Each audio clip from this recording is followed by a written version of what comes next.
Everyone, welcome to my YouTube channel. आज इस video में हम बात करेंगे महाकुंभ मेले की।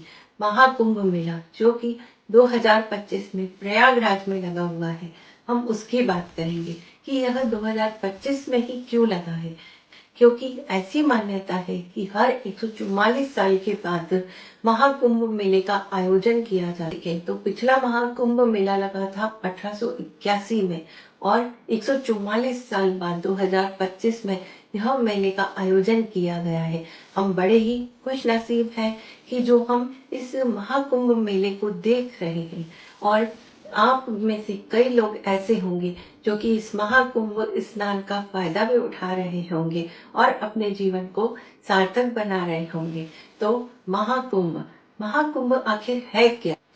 एज ए न्यूमरोलॉजिस्ट मैं आपको इसके पीछे के लॉजिक्स बताऊंगी कि यह 144 साल में ही क्यों लगता है। तो देखिए, 2025 यदि हम इसका टोटल करते हैं तो 2 + 0 + 2 + 5, 2 + 2 4, 4 + 5 9, ये साल है मास का, मंगल का, ठीक है। और 144 यदि हम उसका टोटल करते हैं तो 1 + 4 + 4, 1 + 4 5, 5 + 4 9, मंगल का साल रहा।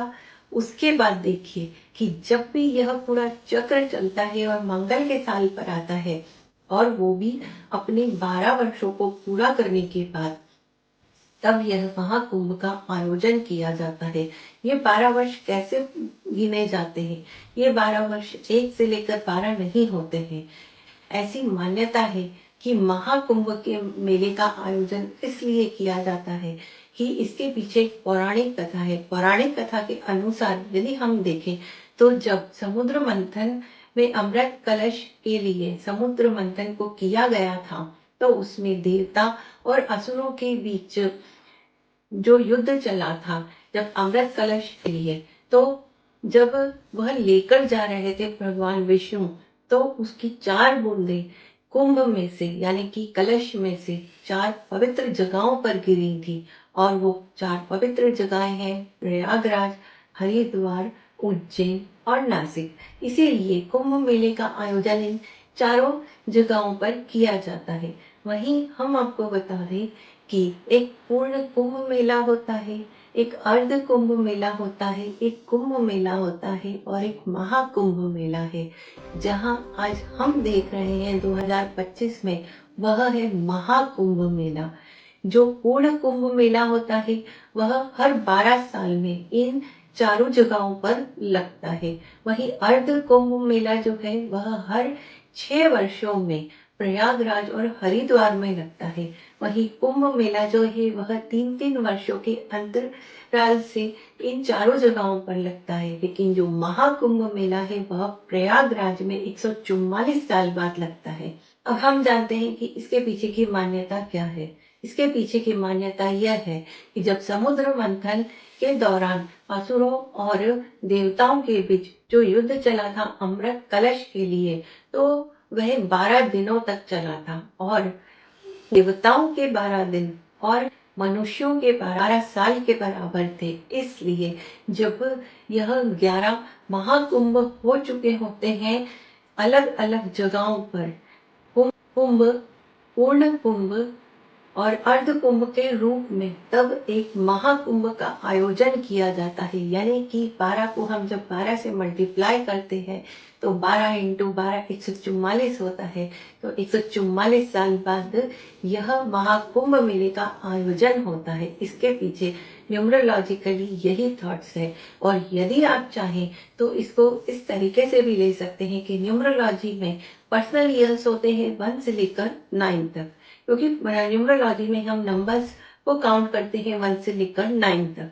तो सभी के हम पर्सनल ईयर्स भी जब देखते हैं तो हम 1 से लेकर 9 तक, 1 से लेकर जब 8 तक देख लेते हैं तो 9 को हम पर्सनल ईयर, 9 को हम ऑडिट ईयर कहते हैं। यानी कि आपके लेखे जोखे का साल होता है वो। यानी कि आपने 1 से लेकर 8 तक उस पर्सनल ईयर में आपने 8 सालों में जैसे कर्म किए हैं, यदि अच्छे कर्म किए हैं तो आप उन्हें कैरी फॉरवर्ड करते हैं, और यदि आपने कुछ गलत कर्म किए हैं, बुरे कर्म किए हैं, तो उनका फल आपको आगे जाकर मिलता है। तो इस तरीके से उसकी बेस पर आपका पर्सनल ईयर 1 चालू हो जाता है। इसी तरीके से जब यह महाकुंभ मेला 144 साल में लगता है तो वह मंगल के साल पर ही लगता है और उसके बाद में आपका 1 से फिर पर्सनल ईयर 1 स्टार्ट हो जाता है। अब यहीं पर यदि हम गिने तो देखिए, आज से पहले जो लगा था 144 साल पहले महाकुंभ मेला, वह लगा था 1881 में। यदि हम उसका टोटल करते हैं तो 1 + 8 9, 9 + 8 17, 17 + 1 18। और हमारे न्यूमरोलॉजी में एक थंब रूल होता है कि किसी भी नंबर को हम जब टोटल करते हैं तो वो 2 डिजिट में नहीं आता है, सिर्फ 1 डिजिट पर लाते हैं। तो 1 + 8 = 9 होता है। अब यही हम आगे बात करें कि हमारा अगला जो महाकुंभ है वह 144 साल बाद लगेगा, लेकिन वो कौन से ईयर में आ रहा है? तो 2169 में आ रहा है, यानी कि 2169 में। अब 2169 का आप टोटल कीजिए। 2 + 1 + 6 + 9, 2 + 1 3, 3 + 6 9 and 9 + 9 18। अगेन 1 + 8 = 9। तो वह भी कहाँ आया? 9 नंबर पे, यानी कि मंगल के साल पर। और वहां पर फिर एक महाकुंभ का आयोजन किया जाएगा। आज जिस तरीके से लोग महाकुंभ का फायदा उठा रहे हैं, आप भी उसका फायदा उठाइए और अपने सारे अच्छे किए कर्मों को अपने साथ आगे कैरी फॉरवर्ड कीजिए। इसी के साथ में यदि आपको हमारा वीडियो अच्छा लगा हो तो इस वीडियो को ज़्यादा से ज़्यादा शेयर कीजिए, चैनल को सब्सक्राइब कर लीजिए, बेल आइकन को प्रेस कर लीजिए ताकि आने वाले हर वीडियो का नोटिफिकेशन आपको मिलता रहे।